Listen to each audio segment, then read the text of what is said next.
Hi, this is Marky again. Welcome back. Oh my, I know it's been a while, but thank you for patiently waiting for these new videos. I have three coming up, including this one. First, I hope you're all safe and having a great time. Hopefully, your new month started really well, and let's hope for a better July. Sa totoo lang, nitong mga nagdaang araw, hindi ko alam kung makakagawa ako ng reaction videos. I am dealing with something really important. Hopefully, that will be over soon. Sana, sana. Anyway, for today's video and the upcoming ones, we'll be talking about my Pride Month TBR. I already have a video for Hindi Ito Romansa, so this is the continuation. Today, we are going to talk about a Sapphic collection. I was very excited to read this because this is the first time that I've read a queer collection that is purely Sapphic. So, with no further ado, let's talk about Tingle, Anthology of Pinay Lesbian Writing, edited by Joanna Lynn B. Cruz. So again, this collection was edited by Joanna Lynn B. Cruz, released in 2021 under Anvil Publishing Inc. There are 49 works in the collection, all written by lesbian writers.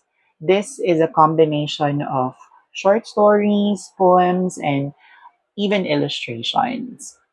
Lengthwise, it's an average book with around 270 pages, and all of the written pieces are in English.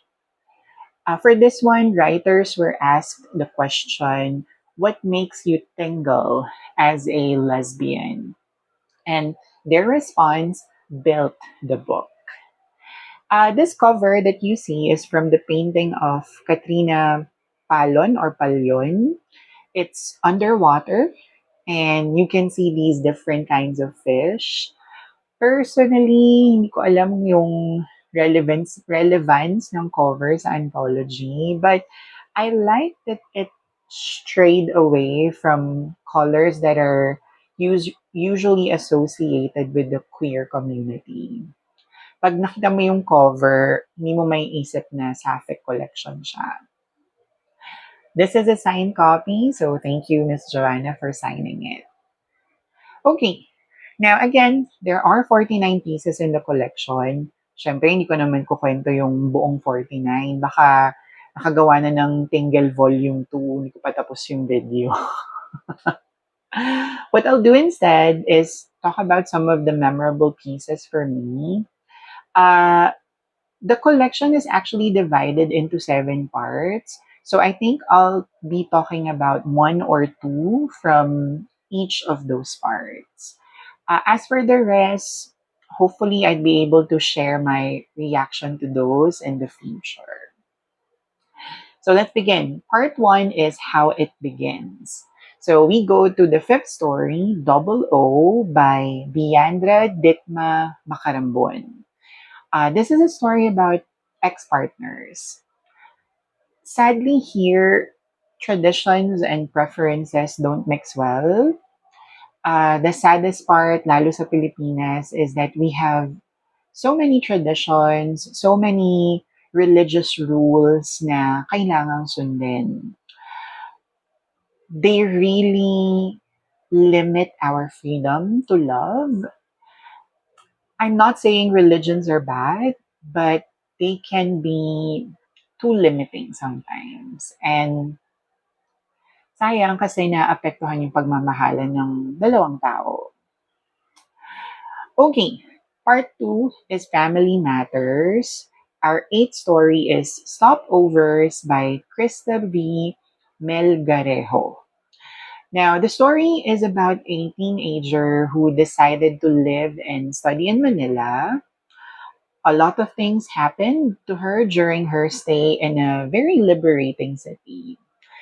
I love this one because it talks about discovering yourself, understanding the true you, and living the life you want to live in. Daming life nun. Minsan, marami tayong kailangang matutunan to fully accept who we are. It's really a journey. Okay, same from Family Matters. We have the 14th story, Rosary Fridays. Actually, not a story, it's a one act play. This is by Ria Valdez. So this one deals with a family rosary routine.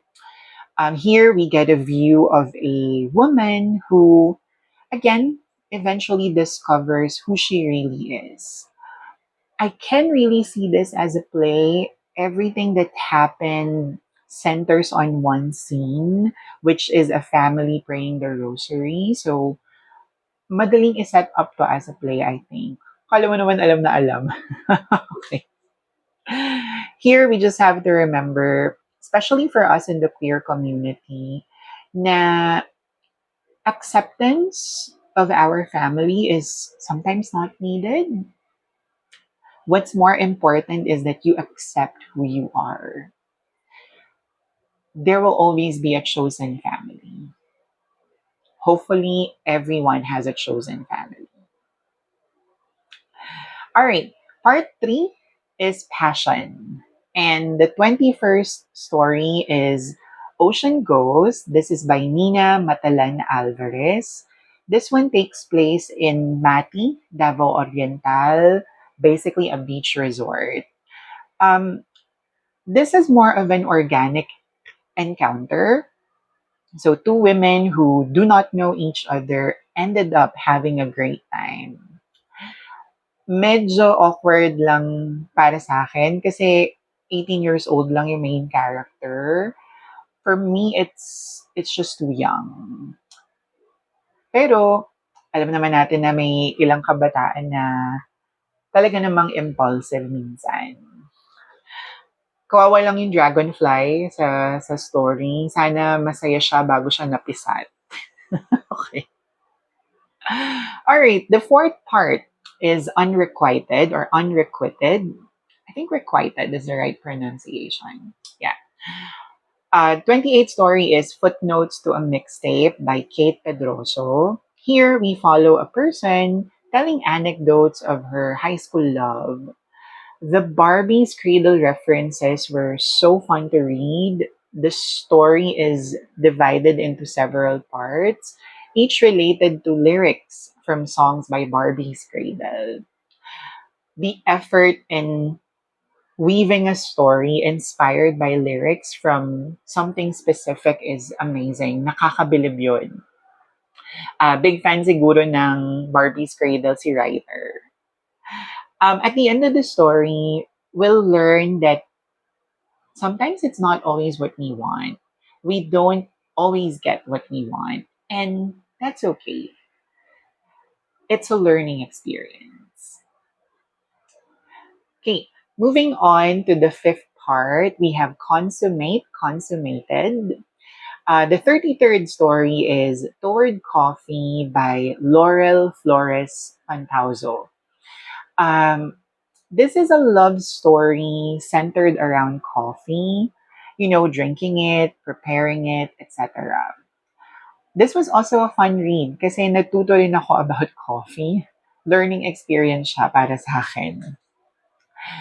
Food or drinks in this case can really remind us of significant memories and important people.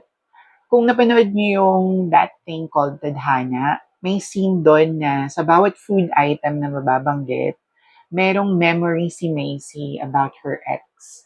And that's how I read this story. Everything related to coffee has a memory. Honestly, I'm not used to happy endings, lalo kapag queer stories. So, this was a nice change. Okay, same part. The 34th story is Bedside or B-side. The previous one was centered around coffee. Ito namang next is centered around a bed and the bedroom.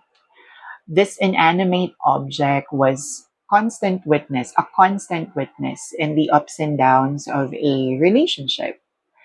Not surprising kasi nga naman ng kama, it's a very personal space. I love that this story talks about sharing and offering yourself to the person you really love.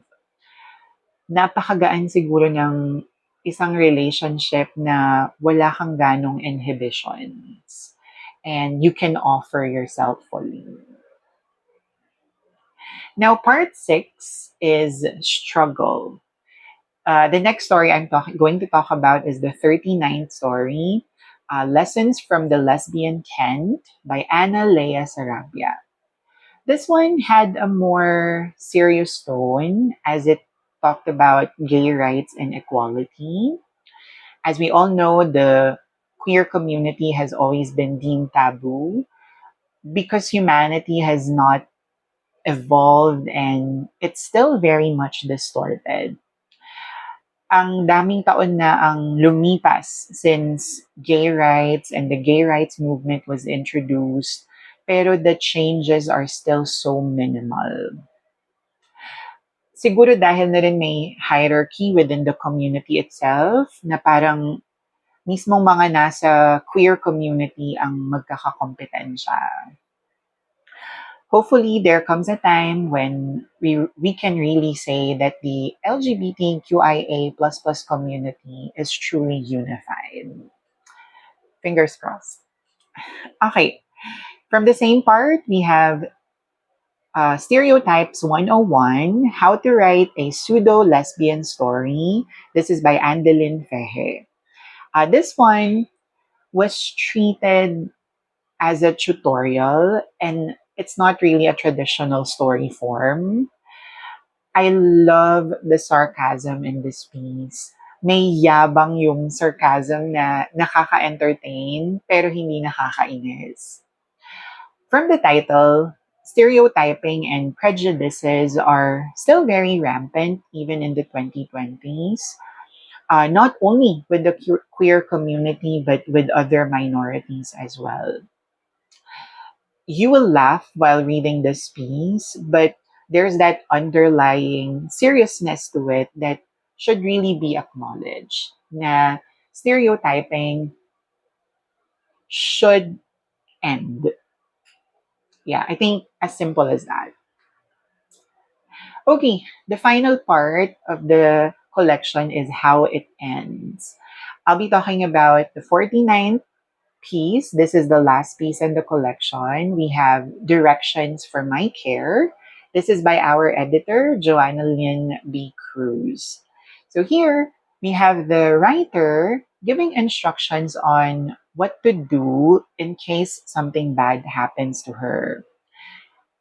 I enjoy reading the metaphors and the dual meanings of the instruction she's giving. Aaminin ko, medyo morbid yung piece, but I guess in a way that is not very grim or not too grim. After reading this one, I think we'll ask ourselves, what would I do when that time comes? It's a it's a question I think that we should also think about. Okay, so those are some of my favorites from the collection. Now, let's go to some of my takeaways. Most of the stories and pieces here felt like essays and short autobiographies. I'm not saying it's bad, kaso minsan kasi parang iisa na lang din yung tone ng kwento or ng mga kwento. Also, religions and traditions were heavily highlighted in many of the pieces. Hindi na siya surprising dahil obvious naman yung contrast between those and the queer community. Again, I hope there comes a time when preferences will have no religious limitations anymore. Finally, I love that many of the pieces were from the regions. Goal ko talaga makapagbasa ng mga kwento from different regions. Pag nagbabasa ako ng regional stories, parang nandun na rin ako sa lugar nila.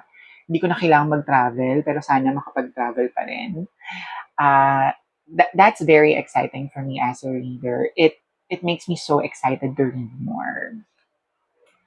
And there we go. That's my reaction to Tingle. I wish I had the liberty of time to talk about all of the works in the collection because they're all nice reads.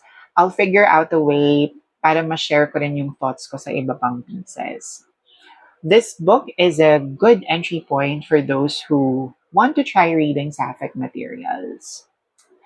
As always, links related to the book will be in the description below. I hope you can like the video, share the video, and subscribe to the channel. That will make me so happy. So this is Marky again from PH Books and More. Have a great day, and I'll see you again soon. Bye!